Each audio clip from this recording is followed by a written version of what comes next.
بسم اللہ الرحمن الرحیم. عابد محمود، مرکز تعلیم و تحقیق اسلام آباد سے. میرا سوال یہ ہے کہ مختلف جگہوں پہ اس چیز کا سامنا ہمیں کرنا پڑ رہا ہے، اور مختلف تقریبات کے اندر بھی، کہ عام لیول کے اندر معاشرے کے اندر مختلف مکاتب فکر کے علماء وہ اپنی بات کر لیتے ہیں اور مخالفت کرتے ہیں، فرقہ واریت کی، اتحادی امت کی بات بھی کرتے ہیں، لیکن جو اس تحریک کے بڑے لوگ ہیں ان کی طرف سے کوئی ممانعت سامنے نہیں آتی. اسٹیج کے اوپر تو بات ہو جاتی ہے کہ ہم اتحادی امت کی داعی ہیں، لیکن اسی فرقے اور اسی مکاتب فکر کے جو نچلی سطح کے علماء ہیں وہ اپنی تقریبات کے اندر جو ہے اسی چیز کو فروان چڑھا رہے ہیں. تو اس چیز کا کیا حل ہو سکتا ہے؟ کہ کس سے سوال ہے آپ کا؟ یہ جنرل سوال ہے، جنرل سوال ہے جی. چلیں ٹھیک ہے جی.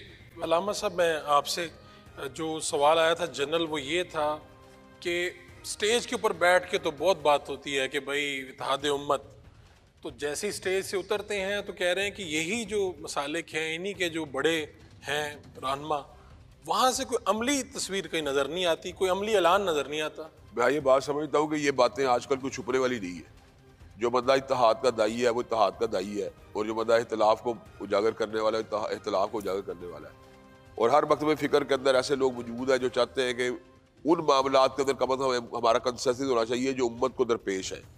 مثال کے طور کے پر تنازع کشمیر کا مسئلہ ہو، یا تنازع فلسطین ہو، یا برما کا مسئلہ ہو، یا کسی مقام کے پر شاعر دین کی پاسداری کا مسئلہ ہو، عورتوں کے پردے ان کے حجاب کا مسئلہ ہو، یا مدارس دینیہ کے تحفظ کا مسئلہ ہو، کم از کم یہ وہ چیزیں ہیں، یا عتم نبوت کا مسئلہ ہو.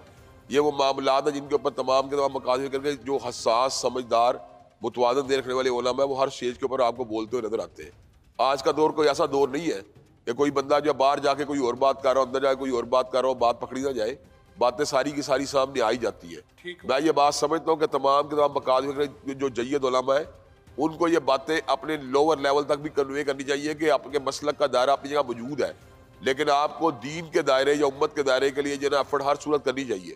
اب ڈاکٹر عافیہ کا جو مسئلہ مثال دے رہا ہوں، اس طرح کے جتنے بھی مسائل ہمارے سامنے ہیں ان کے اندر ہم یہ بات دیکھتے ہیں کہ مشترکہ چانس معاشرے کے اندر ہمیں ٹریول کرتا ہوا نظر آتا ہے. ہم یہ بات سمجھتے ہیں کہ ان باتوں کو لوور لیول کا کیوں نہیں پہنچا پاتے، اس لیے کہ لوور لیول کے بعد لوگ ایسے موجود ہوتے ہیں جو ان کی اس تنفر کی غذا کو جو ہے پورا کر رہے ہوتے ہیں.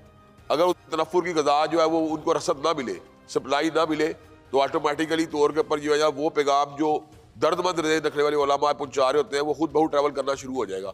تو اللہ تعالیٰ کے فضل و کرم اس بات سے نا امید نہیں ہونا چاہیے.